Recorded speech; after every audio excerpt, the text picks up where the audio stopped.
Selamat datang di channel Simar Imam. Sembari mendengarkan tinggalkan like dan komentarnya bosku. Jangan lupa pasang headset kalian. Siapkan kopi dan camilan. Lupakan pahitnya kehidupan. Mari kita dengarkan sambil rebahan. Bab 101.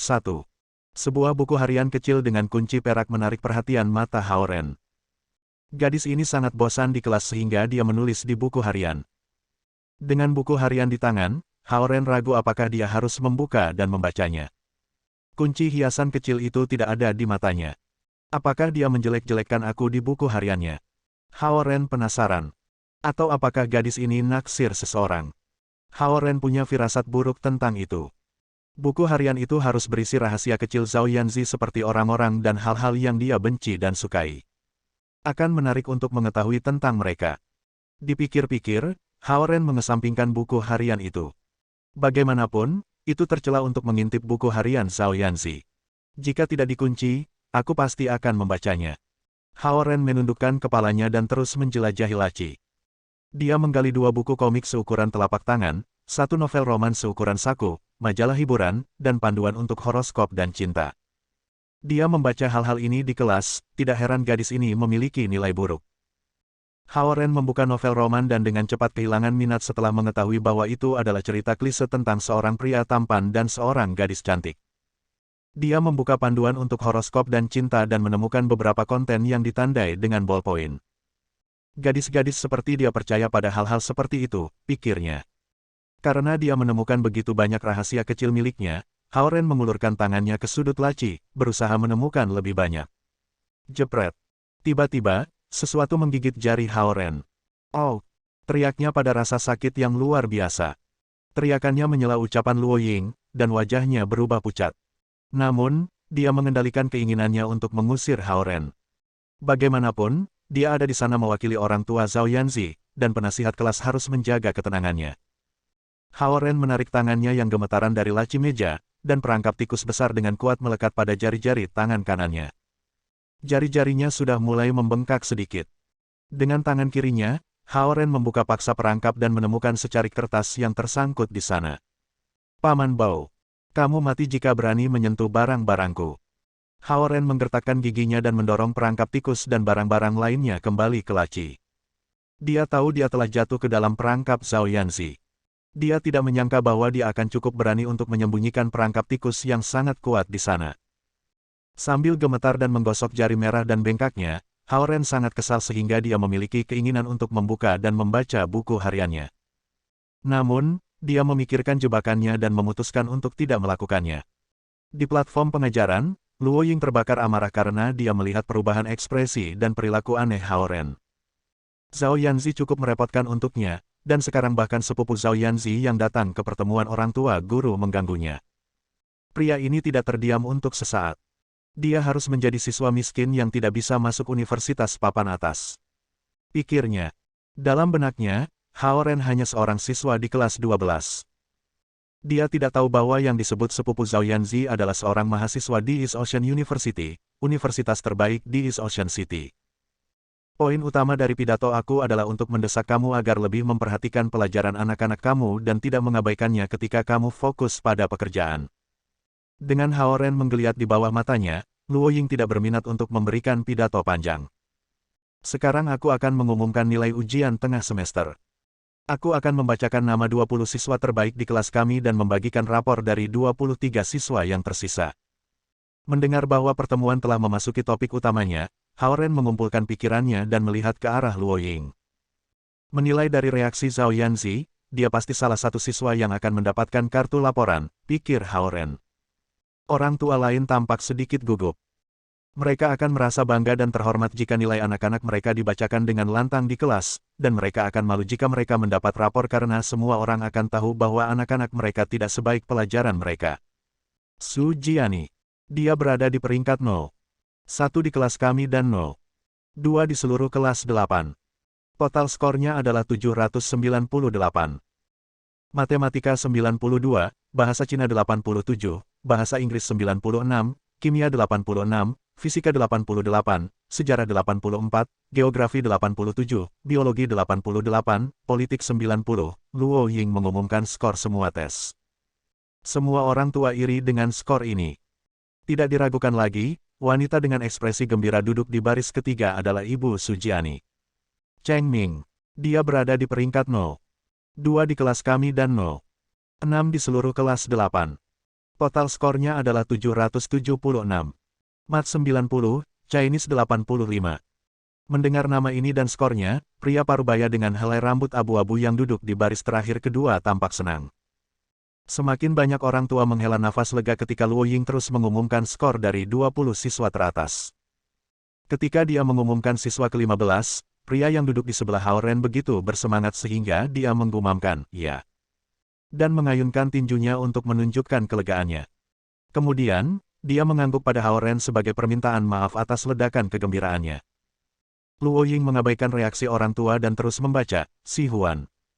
Dia berada di peringkat 0. 16 di kelas kami dan 0. 42 di seluruh kelas 8. Siswa ini pandai dalam mata pelajaran penting, tetapi mata pelajaran kecil menurunkan nilai totalnya.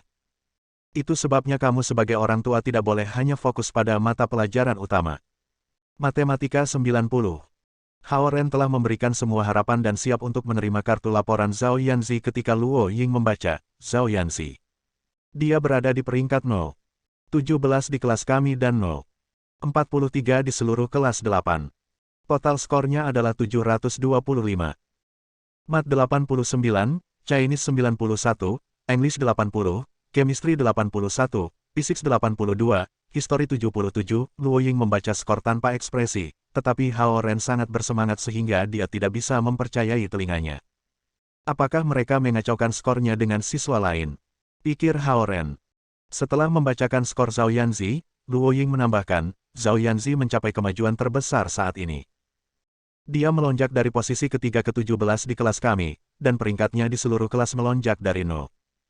306 ke 0. 43. Hao Ren tercengang. Sekarang, dia yakin bahwa dia telah mendengarnya dengan benar, dan Luo Ying memang mengumumkan nilai ujian tengah semester Zhao Yanzi. Meskipun dia tahu dia sedikit curang, lompatan besar dari 0. 306 ke 0. 43 berada di luar harapannya yang paling liar. Mengabaikan ekspresi jelas di wajah Hao Ren, Luo Ying berkata kepadanya tanpa nada, "Aku harap Zhao Yanzi akan melanjutkan penampilan baiknya, dan aku harap kamu dapat memberitahu orang tuanya bahwa aku berharap mereka akan melanjutkan upaya baik mereka dengan Zhao Yanzi." Merasa diabaikan oleh penasihat kelas, Hao Ren balas dalam benaknya, "Hei. Terutama karena upaya aku bahwa Zhao Yanzi mencapai kemajuan besar." Tentu saja, Luo Ying tidak bisa membaca pikirannya. Baginya, Hao Ren hanyalah seseorang yang dikirim oleh orang tua Zhao Yanzi untuk mendapatkan skor. Dia terus membaca skor. Orang tua yang skor anak-anaknya tidak diumumkan tampak malu ketika penasihat kelas membagikan kartu laporan kepada mereka. Tepat ketika Hao Ren berpikir pertemuan itu selesai, Luo Ying kembali ke platform dan mengumumkan, "Aku sudah cukup banyak mengatakan tentang pentingnya dan urgensi untuk lebih memperhatikan studi siswa, dan aku telah mengumumkan skornya." Bagian terakhir dari pertemuan adalah tentang masalah cinta anak anjing. Seperti Hao Ren, semua orang tua lain yang telah mengepak barang-barang mereka mengangkat kepala pada kata-katanya. Sekarang aku akan memanggil beberapa nama, dan orang tua siswa ini harus tinggal di belakang untuk pembicaraan khusus. Orang tua lain bebas untuk pergi. Luo Ying melihat sekeliling kelas dan mengumumkan, yang pertama adalah Zhao Yanzi. Bab 102. Hao Ren menggigil mendengar pengumuman yang dibuat oleh Luo Ying, penasihat kelas. Keceriaan yang dimilikinya sebelumnya hilang. Cinta remaja. Zhao Yanzi. Kenapa dia menghubungkan kata-kata ini? Pikirnya. Luo Ying memanggil beberapa nama lagi, dan beberapa orang tua menunjukkan ekspresi terkejut, bingung, dan gugup. Sisa orang tua merasa lega ketika mereka tidak mendengar nama anak-anak mereka, dan mereka mengucapkan selamat tinggal kepada Luo Ying sebelum meninggalkan satu demi satu. Pada akhirnya, hanya ada 6-7 orang tua yang tersisa di ruang kelas, saling memandang dengan malu. "Tolong ikut aku di luar," kata Luo Ying sambil melambai pada Hao Ren dan memimpin jalan. Hao Ren sangat gugup. Dia merasa seperti masih di sekolah menengah dan dipanggil oleh penasihat kelas untuk ceramah khusus di luar. Namun, dia melakukannya untuk Zhao Yanzi saat ini. Luo Ying menutup pintu di belakang mereka ketika mereka berada di koridor, dan dia berbalik ke Hao Ren dan berkata, "Aku harus mengatakan ini kepada orang tuanya, tapi aku akan membiarkanmu menyampaikan pesan karena mereka tidak punya waktu untuk kemari." Hao Ren mengangguk sambil mempertahankan ekspresi serius di wajahnya. Kamu tahu itu hal yang cukup umum bagi anak-anak sekolah menengah untuk mengalami cinta anak anjing, dan orang tua menjadi kurang konservatif dalam masalah ini daripada sebelumnya. Namun, sebagai penasihat kelas mereka, aku masih berpikir itu bukan ide yang bagus untuk mengetahui kapan mereka masih muda di sekolah ini, kata Luo Ying. Aku tahu, Hao Ren mengangguk dan bertanya segera, apakah dia berkencan dengan seorang anak laki-laki dari kelas? Bukan laki-laki. Ada beberapa. Luo Ying menjawab dengan serius. Beberapa. Meskipun Hao Ren disiapkan, jawabannya masih mengejutkannya. Mulutnya terbuka lebar, kepalan tangan bisa masuk ke sana. Ya, beberapa, Luo Ying mengangguk dan melanjutkan, ada orang-orang yang memberikan surat cinta padanya setiap saat, dan mereka berkisar dari kelas 7 hingga kelas 9. Bahkan beberapa orang dari departemen sekolah menengah kita mengirim surat cintanya juga. Kami benar-benar perlu membahas pentingnya masalah ini. Surat cinta. Hao Ren tercengang sebelum dia santai lagi. Hao Ren berpikir, penasihat kelas macam apa dia? Aku takut mati hanya karena kamu tidak menyelesaikan kalimat kamu. Zhao Yanzi adalah siswa paling populer di sekolah menengah Lingzhou kami. Dia pelari tercepat, dan banyak anak laki-laki naksir padanya. Dia menerima beberapa surat cinta setiap hari, dan beberapa anak lelaki bahkan muncul di kelasnya untuk mencarinya. Itu pengaruh yang mengerikan. Luo Ying terus berbicara dengan wajah tegas. Hao Ren merasa agak cemburu ketika dia mengetahui tentang seberapa populer Zhao Yanzi di sekolah. Dia berpikir tentang orang-orang yang mencoba mengejar dia dari semua kelas dan bertanya dengan ragu, tapi apakah dia melakukan sesuatu dengan orang-orang itu? Penasihat kelas itu menjawab dengan tangan bersedekap, belum, tetapi kamu harus mengingat seberapa cepat pikiran gadis-gadis berubah.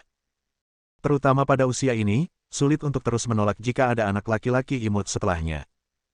Ditambah lagi, Zhao Yanzi adalah gadis yang ramah dan menyenangkan. Hati Hao Ren tenggelam saat Luo Ying terus berbicara. Dia sama khawatir tentang situasi ini dengan orang tuanya jika mereka tahu tentang ini. Zhao Yanzi lincah, cantik, dan luar biasa dalam olahraga di sekolah, dan semua ini membuatnya menjadi gadis yang populer. Bahkan siswa sekolah menengah pun mengejarnya. Tidak heran nilainya selalu buruk. Ada terlalu banyak gangguan, pikir Hao Ren. Karena itu, kamu harus membiarkan orang tuanya mengawasi anak perempuan mereka. Nilai-nilainya akhirnya meningkat, dan mereka tidak bisa membiarkan hal-hal semacam ini menghalangi pelajarannya, Luo Ying melanjutkan. Nona. Luo, bisakah aku bertanya satu hal lagi? Bagaimana Zhao Yanzi berurusan dengan semua surat cinta itu? Tanya Hao Ren saat detak jantungnya meningkat. Dia cukup mudah dengan mereka. Dia selalu melemparkannya langsung ke tong sampah tanpa membacanya, jawab Luo Ying. Tapi beberapa orang tidak akan menyerah. Mereka akan datang ke kelas kami selama istirahat atau menemukannya di lapangan olahraga selama kelas olahraga. Para siswa sekolah menengah bahkan akan langsung mengajaknya kencan sendiri, dan tidak banyak yang bisa dilakukan oleh kami, sebagai guru di departemen sekolah menengah. Guru sekolah menengah mereka adalah satu-satunya yang bisa mendisiplinkan mereka, lanjut Luo Ying. Hao Ren semakin marah karena betapa menyebalkannya mereka. Mereka tidak akan melepaskannya meskipun Zhao Yanzi telah menunjukkan bahwa dia sama sekali tidak tertarik pada mereka. Apakah mereka benar-benar berpikir bahwa tidak ada yang bisa mendisiplinkan mereka karena mereka sudah di sekolah menengah? Apakah mereka benar-benar percaya bahwa mereka dapat membuat gadis-gadis cantik di sekolah menengah pergi berkencan dengan mereka hanya karena mereka berasal dari keluarga kaya? Pikir Hao Ren. Kemudian, Hao Ren memikirkan kembali topik yang dibahas saat makan malam di rumah Zhao Yanzi, dan dia menyadari bahwa dia pasti tidak pernah menyebutkan hal-hal ini kepada orang tuanya. Dia mungkin tidak ingin mereka khawatir. Hanya itu yang ingin aku katakan. Aku masih perlu berbicara dengan orang tua lain secara individual, dan aku tidak seharusnya membuat mereka menunggu. Sebagai penutup, aku senang dengan peningkatan nilai-nilai Zhao Yanzi di kelasnya, tetapi kita masih harus berhati-hati dengan kehidupan romantisnya. Cowok di usia ini belum dewasa, dan mereka kebanyakan hanya main-main mengejar gadis. Meskipun Zhao Yanzi bukan siswa yang berperilaku paling baik di kelas, kita masih perlu memastikan bahwa dia tidak diintimidasi oleh anak laki-laki, kan? Luo Ren menambahkan. Begitu, Hao Ren mengangguk dengan serius. Dia masih khawatir tentang dia meskipun dia tidak benar-benar melihatnya sebagai pacarnya. Hao Ren tidak senang menemukan bahwa anak laki-laki di sekolahnya melecehkannya. Luo Ying mengangguk padanya dan berjalan kembali ke ruang kelas. Dia memanggil orang tua lain. Di luar sudah gelap ketika Hao Ren berjalan ke bawah. Dia mencapai gerbang depan sekolah di sepanjang jalan yang sepi dan naik bus terakhir untuk hari itu. Itu akan membawanya langsung ke rumahnya di tepi pantai. Hao Ren menelepon Zhao Hongyu dalam perjalanan kembali untuk memberitahu dia tentang hasil jangka menengah Zhao Yanxi. Dia tahu bahwa Zhao Hongyu pasti sedang menunggu panggilannya. Benar saja, dia senang setelah mengetahui nilai-nilainya. Dia mengundang Hao Ren pada hari berikutnya untuk makan malam setelah memastikan bahwa dia mendengar nilai dan peringkat yang benar. Dia ingin berterima kasih kepada Hao Ren atas kesabaran dan bimbingannya yang menyeluruh atas makanan yang enak. Hao Ren bisa mendengar suara Zhao Yanxi melalui telepon. Dia mengatakan hal-hal seperti, ini semua kerja keras aku sendiri.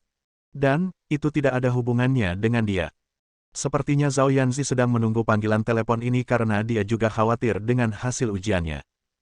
Nilai-nilainya telah meningkat sebagian besar kali ini, jadi dia mungkin bertindak sombong ketika dia pergi. Namun, Hao Ren telah memutuskan untuk tidak memberitahu Zhao Hongyu tentang surat-surat cinta setelah beberapa pertimbangan. Bukan Zhao Hongyu yang dia khawatirkan tapi paman ketiga Zhao Yanxi. Jika dia mengetahuinya, dia mungkin akan meledakkan sekolah secara impulsif. Oleh karena itu, Hao Ren menyimpan informasi ini dari orang tuanya. Dia menghela nafas lega setelah menutup telepon. Dia menatap langit yang gelap dan berpikir pada dirinya sendiri, haruskah aku memberi anak-anak yang gigih pelajaran ketika aku mendapatkan kesempatan? Bab 103. Sudah jam 9 ketika Hao Ren kembali ke rumah. Neneknya sangat senang karena dia tidak berharap dia akan kembali pada hari Selasa. Yue yang sedang sibuk bekerja di kamar ketika dia mendengar suara Hao Ren. Dia keluar dari kamar dan bertanya, mengapa kamu kembali hari ini? Aku pergi ke pertemuan orang tua guru Zi atas nama orang tuanya. Jadi, aku memutuskan untuk kembali langsung. Hao Ren melihat sekeliling dan bertanya, di mana ayah?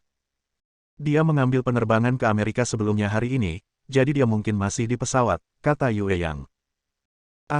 Hao Ren diam-diam menghela nafas dan berpikir, tentu saja, tidak ada yang bisa menghentikannya pergi ke luar negeri. Kenapa kamu pergi untuk orang tua Zi ke pertemuan? Nenek segera bertanya ketika dia mendengar kata kunci, si. Itu untuk laporan tengah semester, dan orang tuanya terlalu sibuk. Karena itu, aku malah pergi. Petik 2. Oh, bagaimana Zi melakukan ini? Tanya Yue yang prihatin juga. Tidak buruk, dia berada di peringkat ke-17 di kelasnya dan ke-43 di kelasnya, kata Hao Ren. Yue yang mengangguk dan menjawab, ya, sekolah menengah Lingzhou adalah salah satu sekolah menengah terbaik di Ocean City Timur. Cukup mengesankan untuk mendapatkan peringkat seperti itu. Petik 2. Zi itu manis dan cerdas, dan aku selalu tahu bahwa dia pasti murid yang baik, kata nenek bangga seolah-olah Zi adalah cucunya sendiri. Hao Ren terkejut melihat betapa hebatnya sebuah acara yang telah disiapkan Zhao Yanxi untuk nenek. Dia adalah gadis yang menyenangkan dengan nilai buruk yang tidak suka belajar banyak. Aku pikir dia brilian, sehingga nilainya tidak terlalu buruk. Zi jelas anak yang baik, dan aku yakin dia adalah murid yang lebih baik daripada Ren ketika Ren masih di sekolah menengah, kata Yue Yang. Hao Ren benar-benar terdiam. Dia mengabaikan anggapan dan pujian mereka dan membuka kulkas untuk mencari sesuatu untuk dimakan. Aku akan memberimu tumpangan ke sekolah besok. Yue Yang berjalan mendekat dan bertanya pada Hao Ren. Pagi-pagi sekali karena aku berlatih basket belakangan ini, kata Hao Ren setelah menyesap susu. Kamu berlatih basket? Yue yang menatap Hao Ren dengan curiga. Aku mungkin akan bermain di pertandingan minggu depan. Ini Universitas Samudra Timur melawan Universitas Jinghua. Hao Ren mengambil sepotong roti dari lemari es dan menggigitnya. Aku pernah mendengar tentang tim bola basket Universitas Jinghua. Mereka cukup terkenal. Aku diundang untuk melihat salah satu permainan mereka ketika aku berkunjung ke sana sebelumnya, dan mereka dapat bermain dengan cukup baik. Yue yang menatapnya dengan lebih curiga ketika dia bertanya, kamu bisa bermain melawan mereka. Aku belum pernah melihat kamu bermain basket sebelumnya. Petik 2. Ya, hanya untuk bersenang-senang. Hao Ren melambaikan tangan dengan tidak sabar. Yue yang menyadari bahwa dia telah mengabaikan putranya belakangan ini. Dia berpikir sebentar dan berkata, permainannya minggu depan, bagaimana kalau aku meminta ayahmu untuk mencoba dan kembali lebih awal untuk permainan? Lupakan saja. Hao Ren memasukkan sisa roti dan susu ke lemari es dan berkata, sekolahku akan menjadi gila jika kalian berdua muncul. Yue yang melengkungkan bibirnya dan berkata dengan nada kesal, bagaimana kamu bisa mengatakan itu, ibu tidak ada salahnya sama sekali.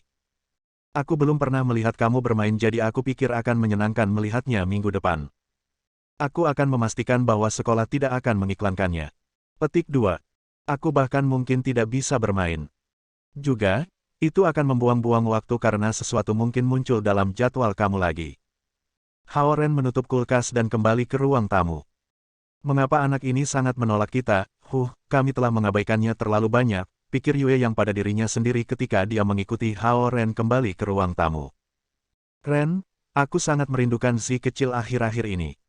Kadang-kadang ajak dia ke pantai, dan dia bisa menghabiskan waktu di sini bersamaku, kata nenek kepada Haoren.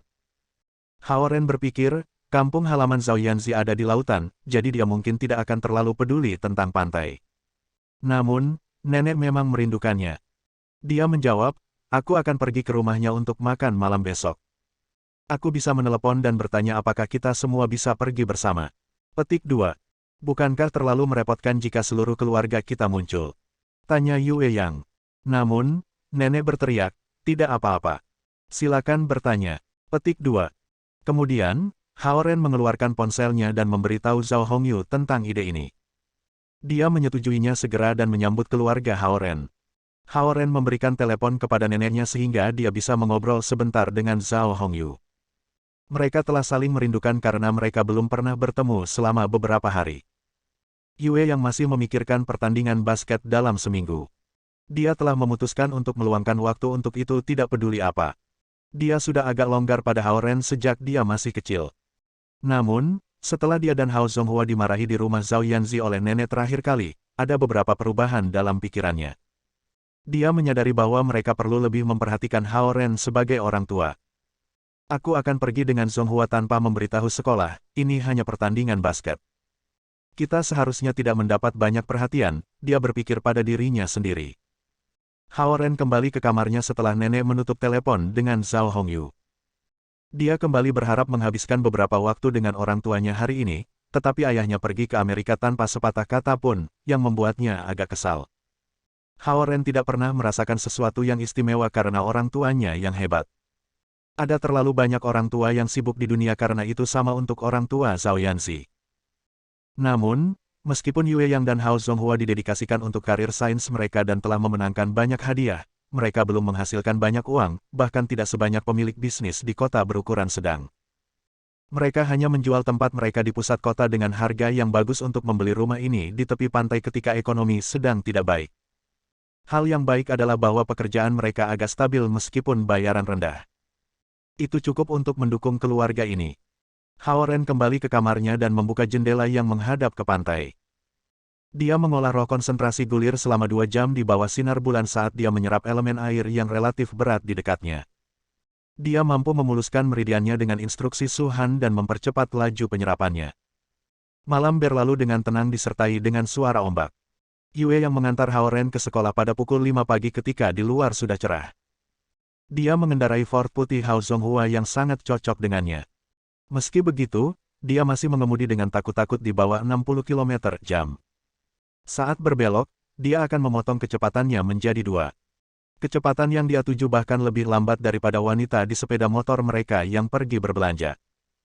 Haoren menjadi tidak sabar melihat sudah hampir jam 6 dan berkata, biarkan aku mengemudi, Bu.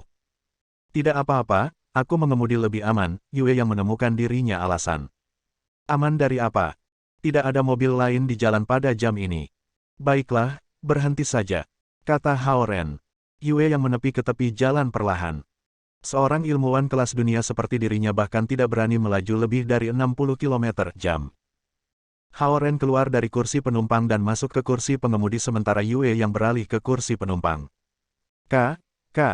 Haoren menggeser persneling dengan lancar dan menginjak pedal gas, dan mobil berakselerasi segera. Mencapai 80 km/jam dalam waktu singkat di jalan pagi yang kosong. Mesinnya mengeluarkan suara yang dalam dan kuat. Ren, Yue yang berpikir selama beberapa detik dan menawarkan, haruskah ibu membelikanmu mobil? Aku mendapat uang dari penghargaan ini yang baru saja aku menangkan. Nah, kenapa aku butuh mobil?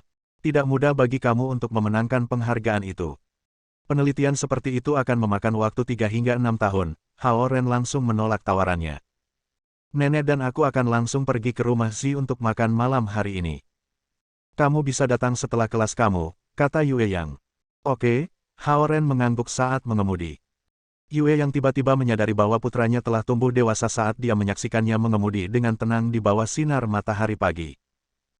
Tapi Mom masih berpikir si terlalu muda untuk menjadi menantu perempuan. Dia memandang putranya dan berkata, "Presiden kelas yang datang untuk tanda tanganku, bagaimanapun, terlihat cukup baik." Ah, Hao Ren hampir menginjak istirahat pada ucapannya. Sejujurnya, kupikir gadis itu sangat lembut. Di samping, Mom berpikir dia membuat orang merasa nyaman, Yue yang melanjutkan. Itu bukan, Hao Ren segera menjelaskan. Aku hanya berkata, kamu adalah orang yang tahu apakah dia cocok. Aku akan merahasiakannya di pihak Si. Tapi Mom memiliki mata yang bagus, dan gadis itu bisa menjadi pasangan yang sangat bagus untukmu, kata Yue Yang. Mata yang bagus, kamu juga mengatakan siswa yang buruk seperti Zhao Yanzi adalah siswa top, pikir Hao Ren pada dirinya sendiri. Mobil tiba di gerbang depan East Ocean University. Hao Ren mengemudi langsung karena dia tahu tidak akan ada terlalu banyak siswa di kampus pada jam awal. Dia menuju ke lapangan basket di zona B di sepanjang jalan kampus. Mobil melaju mantap di kampus yang tenang, dan Hao Ren menghentikan kendaraan di sudut yang berjarak sekitar 100 meter dari pengadilan. Kami berhenti di sini, tanya Yue Yang. Ini baik-baik saja. Berkendara aman di jalan kembali, Bu. Aku akan pergi untuk pelatihan, kata Hao Ren ketika dia membuka pintu dan melompat keluar. Tentu saja, dia parkir agak jauh dari pengadilan. Jika Xie Yujia melihatnya, idola, Yue yang mengantarnya, dia akan tercengang sampai mati. Yang satu melihat yang lain sebagai idolanya, dan yang satu berpikir yang lain sebagai menantu yang potensial, siapa yang tahu apa yang akan terjadi jika keduanya bertemu secara langsung. Dia menuju ke lapangan basket sementara Yue yang beralih kembali ke kursi pengemudi dan perlahan berbalik. Dia terus bolak-balik di jalan selebar 2 meter itu. Putar balik sederhana membawanya lebih dari 1 menit. Hao Ren melangkah ke lapangan basket di zona B, dan Xie Yujia melambai padanya dengan pakaian olahraga putihnya. Hao Ren. Kamu terlambat 2 menit hari ini. Petik 2. Hao Ren tersenyum malu. Dia berlari mendekat dan berkata, maaf, Presiden kelas. Aku bangun terlambat hari ini. Petik 2. Tidak apa-apa, tapi tidak ada yang kedua kalinya. Apakah kamu sudah sarapan? Dia bertanya. Perlengkapan tenis putihnya tidak semeriah pakaian kemarin. Namun, itu membuatnya terlihat lebih profesional. Tubuhnya yang sehat dan bugar masih bisa dilihat di pakaian olahraga. Di kejauhan, Ford putih diam-diam mendekati lapangan basket di bawah naungan pepohonan. Melalui jendela, Yue yang melihat Xie Yujia dan Hao Ren mengobrol. Dia mendorong kacamatanya dan tersenyum. Bocah ini, menyimpannya dariku. Komentar 7. Garis bawah canyol garis bawah. Garis bawah canyol garis bawah. Biarkan kesalahpahaman menyebabkan konflik. Dark Delusion. Dark Delusion. Ibu mertua, menantu vs nenek mertua, menantu perempuan. Nando 10. Nando 10. XP. Beri peringkat bab ini. Pilih dengan Power Stone. Bab 104, Kartu Good Person. Penerjemah, Noodletown Translated Editor, Noodletown Translated. Ford putih perlahan mundur saat Hao Ren berada di bawah perawatan Xie Yujia. Dia mendengarkan pidatonya tentang betapa pentingnya untuk tepat waktu ketika dia memakan baozi yang dibelinya untuknya. Setelah makan, kuliah Xie Yujia berakhir. Dia meregangkan tubuhnya dan mengambil bola basket dari tanah. Kami telah berlatih menggiring bola sedikit kemarin. Hari ini, kami fokus pada passing. Iya nih. Ya. Hao Ren menyeka mulutnya dan mengangguk.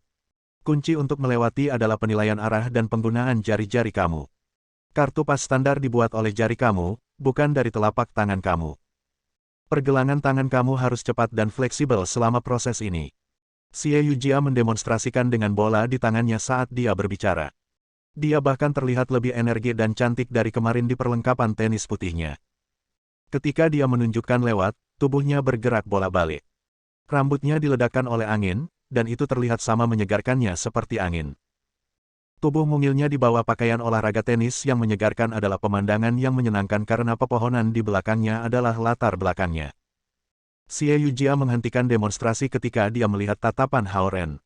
Dia melambaikan bola di depan Hao Ren dan bertanya, apakah kamu melihat bagaimana aku melewati bola? Apakah kamu mengingatnya? Hao Ren mendongak dari leher halus Xie Yujia dan berkata, aku harus menggunakan jari-jariku. Aku pikir aku mendapatkan yang terbaik dari itu.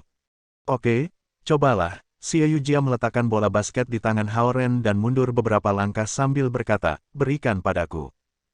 Hao Ren melempar bolanya dan dia berhasil menangkapnya. Dia menyerahkannya kembali kepadanya setelah beberapa menggiring bola. Ada teknik menangkap juga. Kamu hanya perlu belajar cara menangkapnya dengan kedua tangan karena kami tidak punya cukup waktu untuk variasi lain. Faktanya, ketika itu adalah bola kamu selama pertandingan, biasanya lebih baik untuk menangkapnya di belakang kamu karena lebih sulit untuk diprediksi, Xie Yujia menjelaskan saat ia berlatih passing dengan Hao Ren. Hao Ren bisa mengatakan bahwa dia 100% fokus pada bola basket. Dia menyalahkan dirinya sendiri karena terganggu dan mulai memperhatikan juga. Dan ada bouncing pass, artinya bola akan diteruskan ke rekan setimmu setelah bouncing. Ini sama sekali tidak sulit selama kamu ingat untuk tidak meneruskannya dengan jujur. Xie Yujia tampak persis seperti seorang pelatih kecil, menginstruksikan Hao Ren dengan hati-hati. Lalu ada pas lintas bahu, yang untuk jarak yang lebih jauh. Aku tidak akan mengajari kamu tentang langkah lompat dan lompatan berhenti karena mereka lebih rumit, dan kamu mungkin tidak akan bisa memahami itu dalam waktu yang singkat. Xie Yujia memperagakan setiap gerakan beberapa kali untuk Hao Ren dan mempraktikkannya bersamanya sekitar 10 menit. Itu cukup menghabiskan energi, dan dia mulai berkeringat setelah beberapa saat. Ini bahkan lebih melelahkan dari hari sebelumnya. Melihat betapa berkeringatnya dahi dan t-shirtnya, Hao Ren menangkap bola basket dan berkata, "Ketua kelas, mari kita istirahat." "Tidak apa-apa, mari kita lanjutkan," katanya sambil melambai padanya dan mengibaskan keringat di kepalanya. Hao Ren ragu-ragu dan mental berlalu padanya. Xie Yujia menangkapnya dengan mudah dan mengembalikannya kepadanya. Presiden kelas cukup kompetitif, melihat betapa sulitnya Xie Yujia mendorong dirinya sendiri, pikir Hao Ren pada dirinya sendiri. Mereka melewati bola berkali-kali sehingga Hao Ren sedikit lelah dengan gelang gunung Tai di pergelangan tangannya, dan Xie Yujia juga berkeringat seperti orang gila. Namun, dia tidak meminta istirahat selama seluruh sesi pelatihan mereka, dan dia bahkan menolak Hao Ren ketika dia menawarkan agar mereka beristirahat. Hao Ren tiba-tiba berpikir, apakah ibu menyukainya karena kegigihan dalam gennya. Mereka berdua wanita yang cakap. Tak heran Xie Yujia adalah penggemar berat mom. Tapi, mungkin Xie Yujia akan menjadi istri yang lebih peduli dan ibu yang penyayang. Setelah beberapa saat, mereka harus istirahat 2 menit. Setelah itu, Xie Yujia berdiri dan berkata, "Baiklah, kita akan menggiring bola dari kemarin dan melewati hari ini bersama-sama. Ayo masuk game. Bola kamu dan aku akan bertahan. Target kelulusan kamu akan menjadi papan saat ini." Hao Ren mengagumi betapa teliti dia. Tidak heran dia adalah presiden kelas, pikirnya. Dia tidak ingin terus beristirahat ketika Xie Yujia sudah siap untuk latihan berikutnya. Hao Ren berdiri dengan enggan dan menggiring bola di antara telapak tangannya. Xie Yujia membuka lengannya dalam posisi bertahan dengan matanya terpaku pada Hao Ren. Hao Ren tidak ingin menjatuhkannya, tetapi dia telah mencuri bola ketika pikirannya hilang. "Bola ada di tangan aku. Kamu membela sekarang," Xie Yujia berkata dengan riang. Hao Ren segera berlari ke dalam dan mengulurkan tangannya. Xie Yujia mengangkat bola basket dengan kedua tangan seolah-olah dia melewatinya, dan Hao Ren segera melambaikan tangannya untuk menghalanginya. Namun, dia hanya berpura-pura. Dia dengan cepat berbalik, bergerak ke belakang Hao Ren, dan melemparkan bola ke udara. Bola basket jatuh ke keranjang setelah meninggalkan lengkungan yang indah di udara, membuat suara yang menyenangkan. Hao Ren berbalik hanya untuk melihatnya turun keranjang. Dia berkata kepada dirinya sendiri secara diam-diam, "Itu luar biasa." Ketepatan tujuannya sama baiknya dengan Zhao Jiai.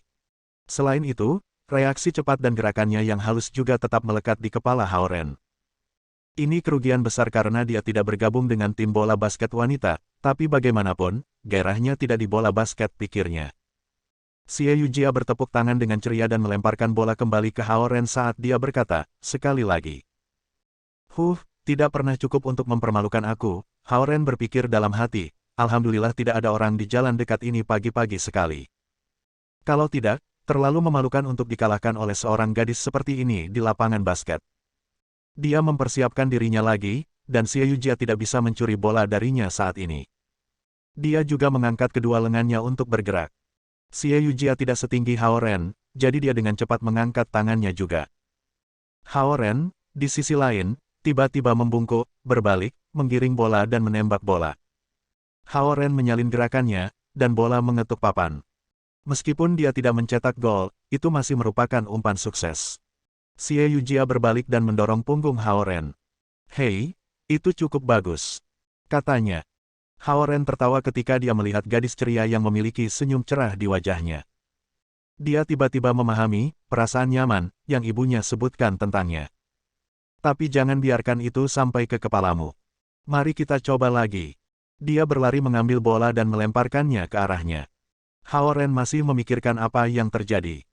Dia merasa seperti melihat perutnya yang putih di bawah kemeja ketika dia mengangkat lengannya untuk menghalanginya. "Tangkap!" Xie Yujia mengingatkannya. Hao Ren dengan cepat mengulurkan tangan untuk menangkap bola tepat sebelum membentur kepalanya. "Kamu tidak bisa terganggu seperti ini selama pertandingan.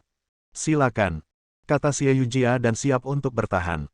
Hao Ren bergerak sambil menggiring bola, tapi Xie Yujia tiba-tiba memotongnya lagi. Dia mencoba mengambil bola kembali tanpa menyentuh tangannya, dan dia meraih ke depan ketika dia tahu kemana bola itu pergi.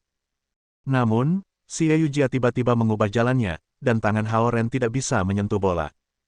Sebaliknya, itu hampir mendarat di dadanya yang montok. Dia dengan cepat menyesuaikan tubuhnya, berusaha menghindari situasi. Namun, perubahan posisi ini membuatnya memeluk Xie Yujia, yang menggiring bola dengan tubuhnya yang lebih rendah ketika dia kehilangan keseimbangan. Bom, bom, bom, bola meluncur ke samping. Xie Yujia benar-benar memerah dalam pelukan Hao Ren. "Ah!" Hao Ren tersentak dan dengan cepat melepaskannya saat dia melangkah mundur beberapa langkah. Presiden kelas, aku tidak sengaja melakukannya," katanya. Xie Yujia mengangguk, menggigit bibirnya. "Aku tahu." Dengan itu, wajahnya masih semerah apel matang. Hao Ren merasa malu dan menyarankan, "Haruskah kita menyebutnya sehari?" Xie Yujia berjalan mendekat untuk mengambil bola dengan kepala tertunduk. Dia tidak mengatakan apa-apa. Ketika Hao Ren siap untuk pergi, berpikir bahwa latihan hari ini telah selesai, Xie Yujia melemparkan bola basket kepadanya lagi dan berkata, "Mari kita lanjutkan." "Ah!" Hao Ren terkejut. Xie Yujia berlari ke keranjang dan berkata, "Bolamu, aku akan bertahan." Hao Ren tercengang, dan kemudian dia mengerti pikiran Xie Yujia. Dia hanya ingin dia cepat sembuh. Zhao Jiayi berlari ke stadion bersama Xie Wanjun. Dia melihat bahwa Hao Ren terus melakukan kontak fisik dengan Xie Yujia dan mengutuk dalam hatinya, sangat licik, sangat tak tahu malu. Pelatihan berakhir setelah 2 jam. Xie Yujia dan Hao Ren pergi ke kafetaria untuk sarapan seperti hari sebelumnya. Hao Ren masih membayar, tetapi Xie Yujia berdiri sejalan dengannya. Dia masih seperti magnet bagi orang-orang lain dalam pakaian olahraga tenis putihnya. Hao Ren memikirkan betapa kerasnya dia bekerja selama latihan mereka dan bagaimana dia mengambil keuntungan, jadi dia membelikannya sarapan yang lezat. Dia sebenarnya cukup tersentuh oleh betapa sabarnya dia ketika mengajarinya. "Presiden kelas, ada sesuatu yang tidak kuketahui jika tidak apa-apa untuk dikatakan," kata Hao Ren padanya ketika dia duduk di seberangnya. "Silakan," Xie Yujia menatapnya dengan matanya yang cerah dan menjawab. Gadis-gadis itu mengatakan bahwa kamu hanya dekat denganku karena latar belakang keluargaku," kata Hao Ren. Xie Yujia berkedip karena terkejut. Dia mungkin tidak pernah berpikir dia akan menyebutkan sesuatu seperti ini. Kemudian, dia tersenyum dengan kepala menunduk dan menjawab, "Beberapa gadis suka bergosip. Tapi terima kasih sudah mengingatkanku. Aku tidak yakin apa yang sedang terjadi di antara para gadis. Tapi karena mereka meneruskan gosip ini, kupikir kau harusnya tahu," kata Hao Ren sambil menggigit tart telur. Tidak dapat disangkal bahwa Hao Ren telah cukup menyukai Xie Yujia selama ini, dan dia agak kesal ketika gadis-gadis itu bergosip tentang presiden kelas. Namun, dia memutuskan untuk memberikan dia sebuah kepala daripada pergi ke sana dan berdebat dengan mereka. "Biarkan mereka bicara semau mereka. Aku tahu kamu berasal dari keluarga biasa, dan aku tidak suka bergosip tentang gadis-gadis lain. Namun, kamu harus berhati-hati jika kamu mencari pacar." Xie Yujia menyesap teh susu. "Kenapa kamu tidak punya pacar?" tanya Hao Ren ragu setelah beberapa detik. "Aku." Hehe, dia menyeka mulutnya dengan serbet dan berkata, "Aku punya rencana sendiri untuk fokus belajar selama tahun pertama dan tahun kedua dan tidak memikirkan hal-hal itu. Itu harus menunggu sampai setelah aku di tahun ketiga aku." Hao Ren tahu bahwa dia tidak bercanda dengan penampilannya yang serius. Dia selalu memukulnya sebagai orang yang keras kepala namun terorganisir. Namun, Hao Ren merasa sedikit kecewa. Apakah ini berarti dia memberi aku setengah dari kartu orang yang baik?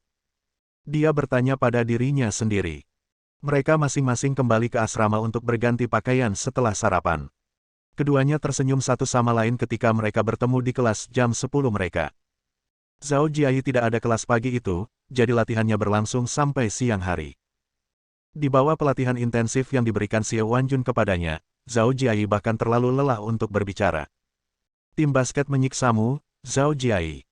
Berhentilah dan datang untuk bermain World of Warcraft bersama kami nanti alih-alih berlatih. Zhou Liren menghasutnya. Pergi ke neraka. Aku punya mimpi sekarang. Zhou Jiayi mengetuk dahi Zhou Liren. Mimpi? Hao Ren memandang Xie Yujia yang sibuk mencatat. Dia mencubit ujung pulpennya dan berpikir, aku harus berlatih keras dan berkinerja baik bahkan jika itu hanya demi Zhao Jiayi dan Xie Yujia. Ditambah, ibuku, yang selalu bermain di luar aturan, mungkin benar-benar menyeret ayah untuk datang menemuiku di pertandingan.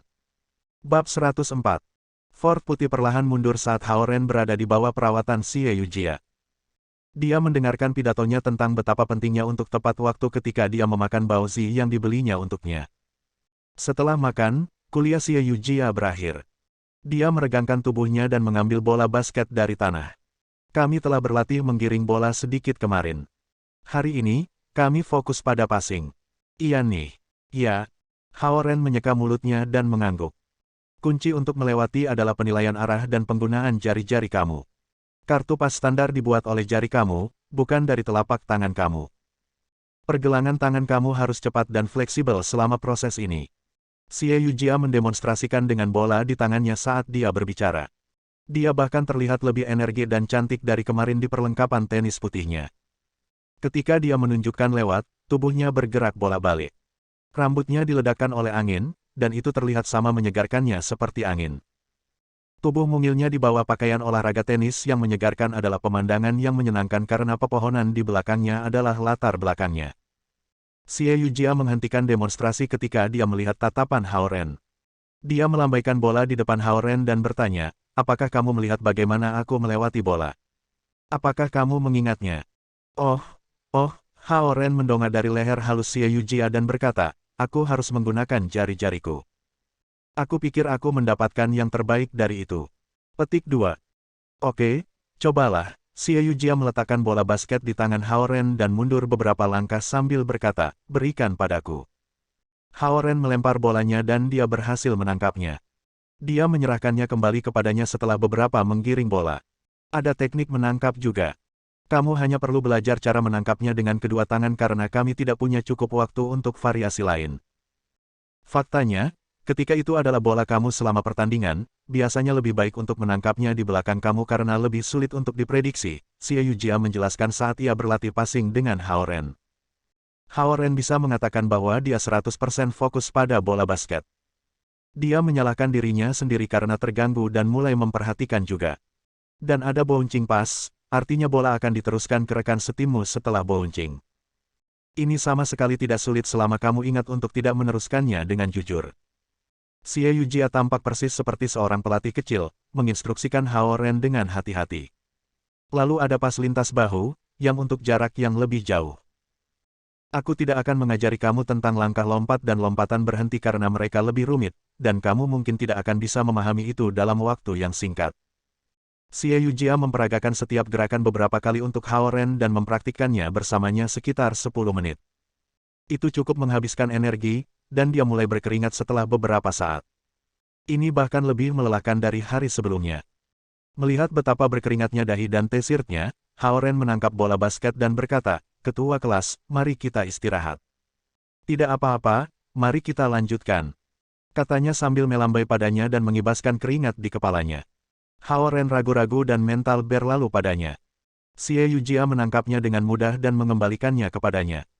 Presiden kelas cukup kompetitif. Melihat betapa sulitnya Xie Yujia mendorong dirinya sendiri, pikir Hao Ren pada dirinya sendiri.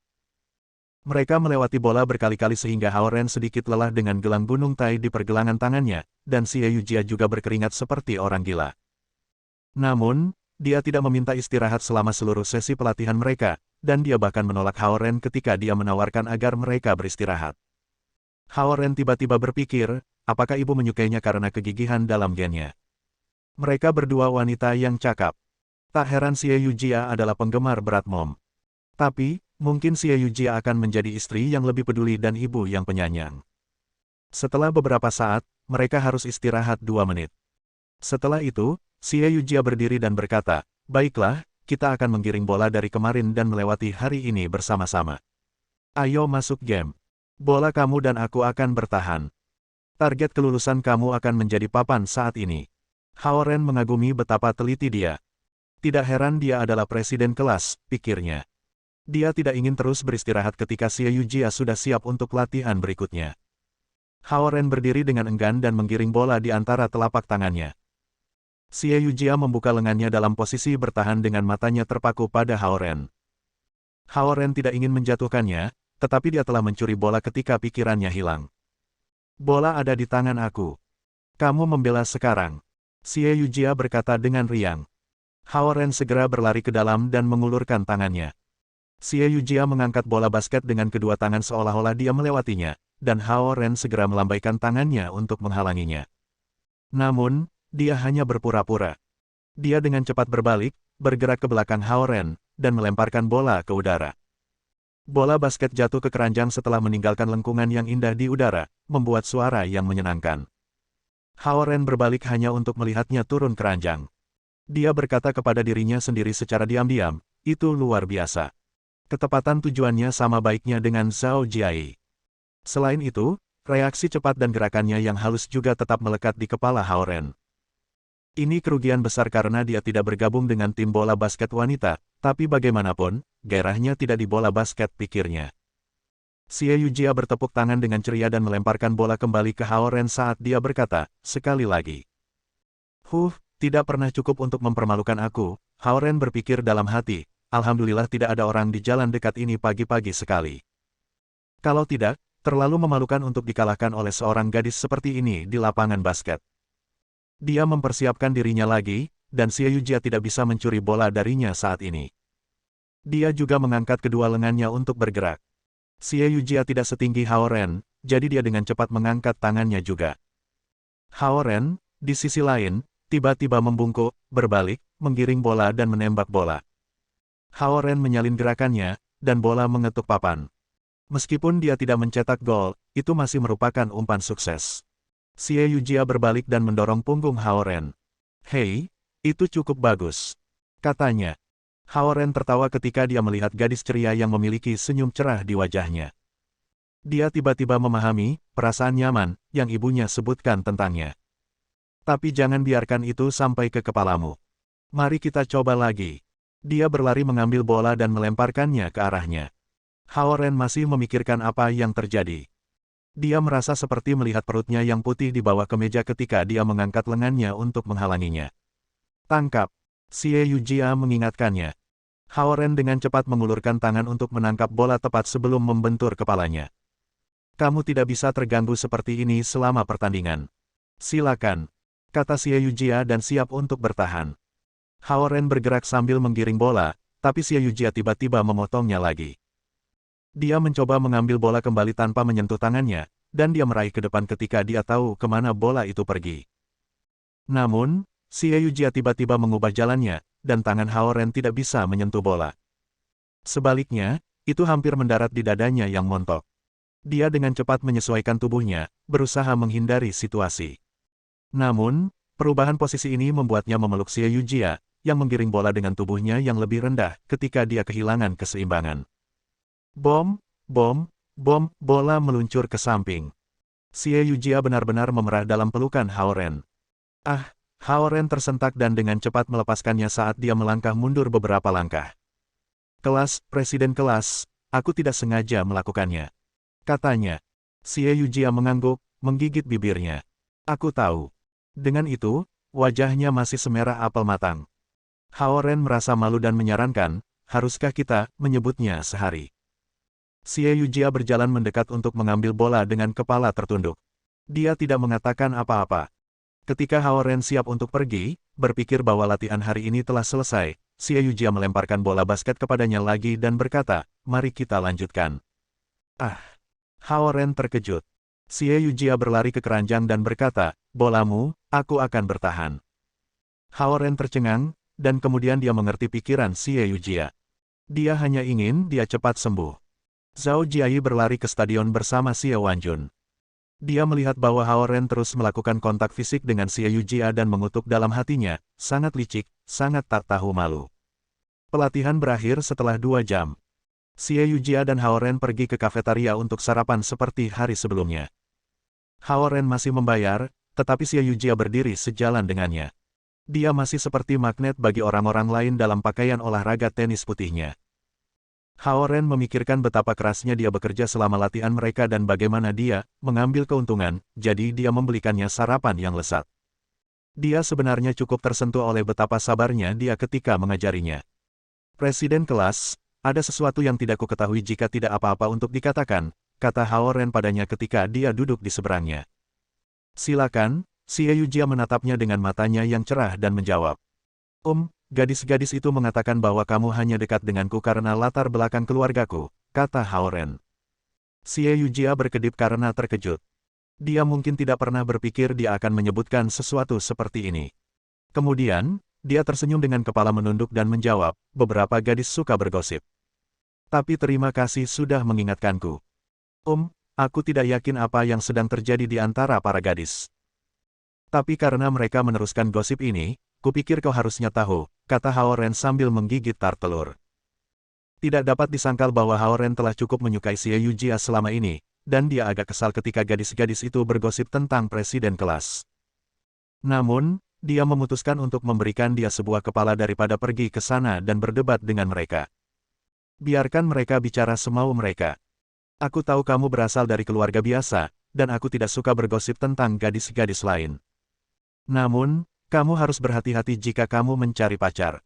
Xie Yujia menyesap teh susu. Kenapa kamu tidak punya pacar? Tanya Hao Ren ragu setelah beberapa detik. Aku. Hehe, dia menyeka mulutnya dengan serbet dan berkata, aku punya rencana sendiri untuk fokus belajar selama tahun pertama dan tahun kedua dan tidak memikirkan hal-hal itu. Itu harus menunggu sampai setelah aku di tahun ketiga aku. Petik 2. Hao Ren tahu bahwa dia tidak bercanda dengan penampilannya yang serius. Dia selalu memukulnya sebagai orang yang keras kepala namun terorganisir. Namun, Hao Ren merasa sedikit kecewa. Apakah ini berarti dia memberi aku setengah dari kartu orang yang baik? Dia bertanya pada dirinya sendiri. Mereka masing-masing kembali ke asrama untuk berganti pakaian setelah sarapan. Keduanya tersenyum satu sama lain ketika mereka bertemu di kelas jam 10 mereka. Zhao Jiayi tidak ada kelas pagi itu, jadi latihannya berlangsung sampai siang hari. Di bawah pelatihan intensif yang diberikan Xie Wanjun kepadanya, Zhao Jiayi bahkan terlalu lelah untuk berbicara. Tim basket menyiksamu, Zhao Jiayi. Berhentilah dan datang untuk bermain World of Warcraft bersama kami nanti alih-alih berlatih. Zhou Liren menghasutnya. Pergi ke neraka. Aku punya mimpi sekarang. Zhou Jiayi mengetuk dahi Zhou Liren. Mimpi? Hao Ren memandang Xie Yujia yang sibuk mencatat.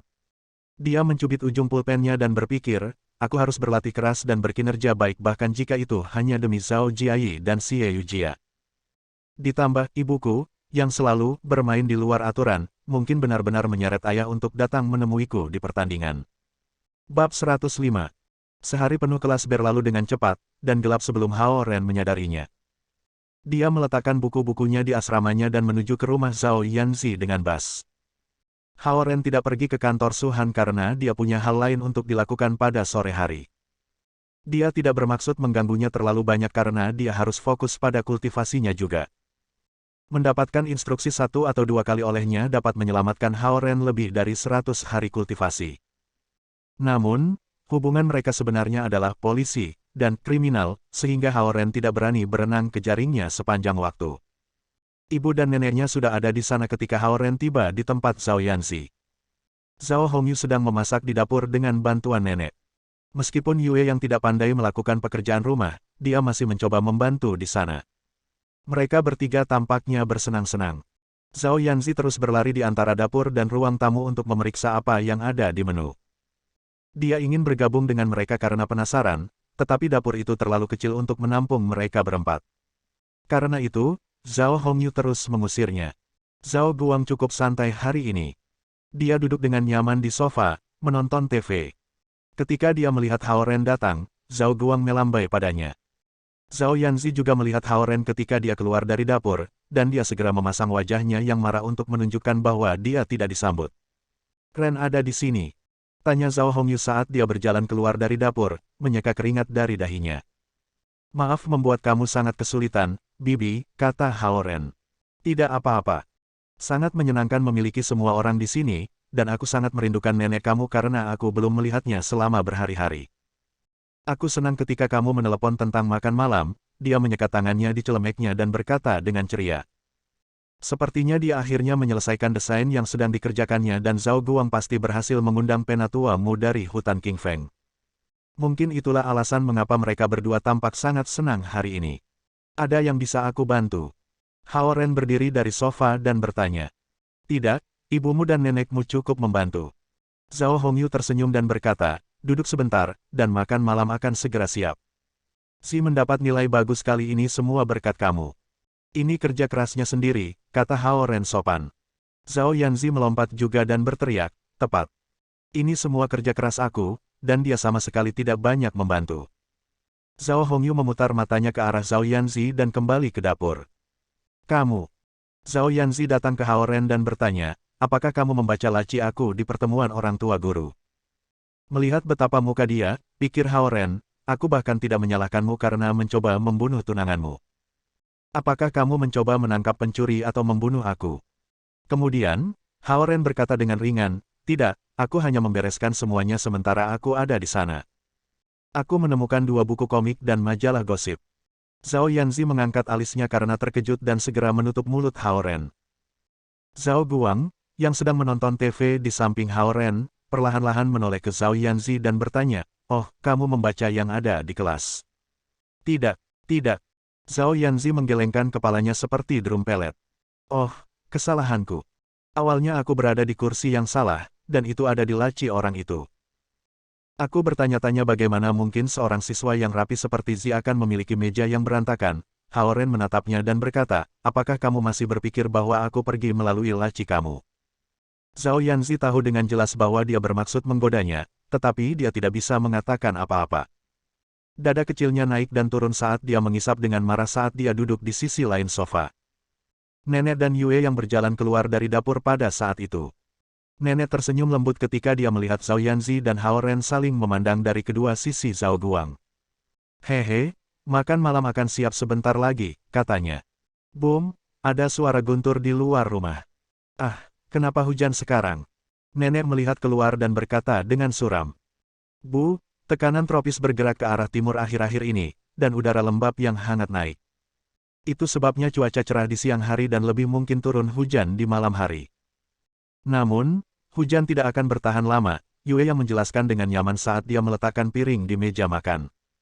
Aku tidak mengerti semua itu. Dalam pepatah tradisional, hujan akan turun ketika naga mengangkat kepalanya, kata nenek dan kembali ke dapur.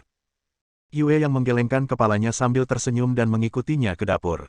Zhao Guang menoleh ke Hao Ren dan berkata, Ren, datang denganku dan lihat. Lihatlah apa? Hao Ren bingung karena dia pikir Zhao Guang berarti sesuatu di lantai atas. Penatua Su bertanggung jawab atas hujan hari ini. Aku akan membawa kamu untuk melihatnya, kata Zhao Guang dengan tenang. Ah! Hao Ren menatapnya, terkejut. Setelah mengabaikan reaksi Hao Ren, Zhao Guang berdiri dan naik ke atas. Hao Ren mengikuti dengan tergesa-gesa setelah beberapa detik merenung. Zhao Yanzi tetap di sofa untuk menonton TV. Dia masih marah. Zhao Guang membawa Hao Ren ke balkon di lantai 2. Dengan ayunan tangan, bola cahaya putih menyelimuti mereka berdua. Pada saat ini, di luar gelap, dan awan menutupi seluruh langit. Gelombang angin kencang meniup tanaman di halaman belakang dengan gila-gilaan, dan jelas bahwa ada badai di jalan. Zhao Guang menggenggam lengan Hao Ren dan berkata, diam. Mengusir. Bola cahaya berubah menjadi sinar cahaya putih dan dengan cepat melesat ke langit. Jika ada orang di dekat mereka, mereka akan mengira itu adalah pantulan cahaya dari selembar kaca. Hao Ren merasa seperti dia telah melewati beberapa lapisan awan, dan matanya sibuk memeriksanya. Kemudian, dia melihat ke bawah. Sialan, dia sudah beberapa ratus meter di langit. Namun, Zhao Guang tidak berniat berhenti sama sekali. Dia menyeret Hao Ren saat mereka naik semakin jauh. Mereka bahkan bergerak dengan kecepatan yang lebih cepat daripada pesawat terbang. Segera, Hao Ren bisa melihat seluruh kota di bawahnya. Semua gedung pencakar langit sekecil debu. Zhao Guang melambat setelah mereka melewati lapisan awan tebal, dan bola cahaya yang melindungi mereka perlahan menghilang. Gunakan gulir konsentrasi rohmu, kata Zhao Guang dengan suara tegas. Hao Ren segera menggunakan esens alam dalam tubuhnya sesuai dengan gulir konsentrasi roh dengan patuh. Pada saat yang sama, dingin yang tidak masuk akal menghantam tubuh Hao Ren saat bola cahaya menghilang. Hao Ren nyaris tidak bisa menahan dingin dengan esens alam yang tersimpan di dalam tubuhnya, dan dia akhirnya berdiri sendiri di samping Zhao Guang. Dia dengan ringan menggelengkan kepalanya yang pusing dan menyadari bahwa mereka berdiri di atas papan berwarna-warni yang terbuat dari lampu, dan ada seorang lelaki tua berjubah hijau di depan mereka. Su Wei menyambut Raja Naga dan Fuma. Orang tua ini membungkuk ringan kepada Zhao Guang dan Hao Ren. Matanya cerah, dan wajahnya tenang. Orang bisa mengatakan bahwa dia adalah orang yang jujur dan belak-belakan. Ya, Zhao Guang melambai santai dan berkata, tidak ada yang istimewa. Aku hanya ingin mengajak Ren berkeliling. Kamu bisa kembali bekerja. Ya. Penatua berjubah hijau membungkuk lagi ke Zhao Guang dan mengambil spanduk dari saku dadanya. Dia melihat ke atas ke langit dan berteriak setelah beberapa detik, waktu sudah habis. 36.000 liter hujan hingga pukul 19.45. Zhao Guang mundur 100 meter dengan Hao Ren. Dia tidak khawatir tentang Hao Ren disakiti oleh Penatua Su. Sebagai gantinya, dia tidak ingin Hao Ren takut dengan kekuatan mengejutkan dari jarak sedekat itu. Guyuran. Jutaan tetesan air putih berkumpul dari segala arah. Tampaknya luar biasa dan tak ada habisnya seolah-olah semua air dari sungai dan lautan telah terhenti di sekitar mereka. Seiring dengan tetesan air yang murah hati yang sekarang ada di langit, awan di bawah mereka mulai menghasilkan kilat dan guntur juga.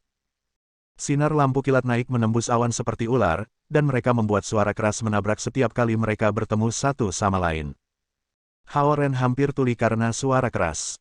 Dia terlalu kagum dengan pemandangan ombak air yang luar biasa di langit. Penatua Su melambaikan satu tangan, dan danau raksasa yang telah terbentuk di langit tiba-tiba jatuh lurus ke sungai. Bang! Guyuran. Kemudian, jutaan tetes besar jatuh ke arah kota. Tetesan air pecah menjadi tetesan yang lebih kecil dari waktu ke waktu dan berubah menjadi tetesan hujan yang lebat namun montok. Penatua Su, yang memimpin hujan, melambaikan tangan kirinya yang berada di awan energi hijau, dan jutaan tetesan hujan miring ke arah timur. Hao Ren bisa membayangkan badai apa ini ketika hujan mencapai tanah. Ini tepatnya, memerintahkan kekuatan langit dan bumi dengan dominasi prestise. Hao Ren bertanya pada Zhao Guang di bawah suara guntur setelah dia menyadari, di tingkat mana Penatua Su berada. Tidak terlalu tinggi. Dia hanya di level Gen, jawab Zhao Guang dengan tenang.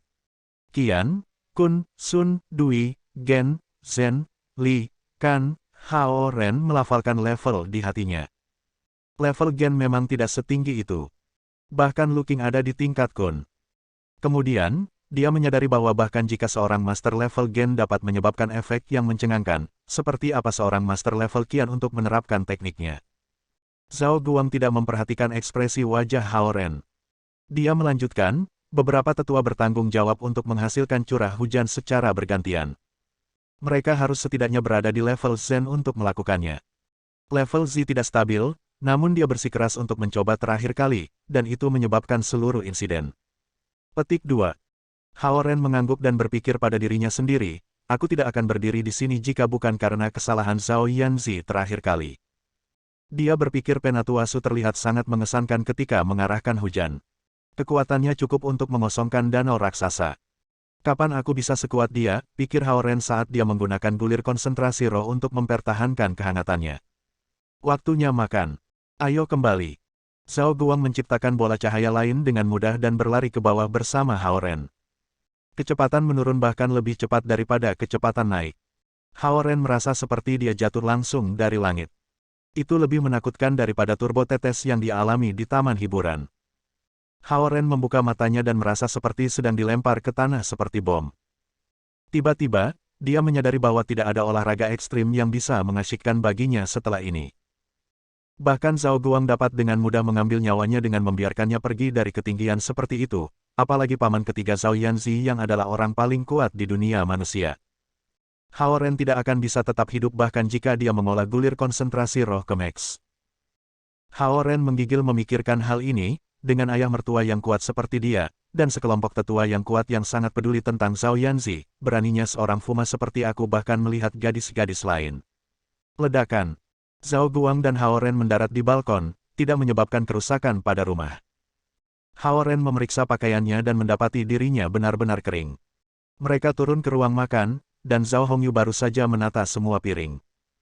Ini waktu makan malam, dan kamu masih berkeliaran. Zhao Hongyu melihat sekilas ke arah Zhao Guang dan berkata dengan tidak puas. Hehe, tidak ada yang istimewa. Ren tertarik pada Cina dari dinasti Qing yang aku miliki di kamar aku, jadi aku menunjukkan kepadanya. Zhao Guang duduk sambil berkata kepada Yue Yang dan nenek seolah-olah tidak ada yang istimewa terjadi. Bersambung. Nantikan bab selanjutnya bosku.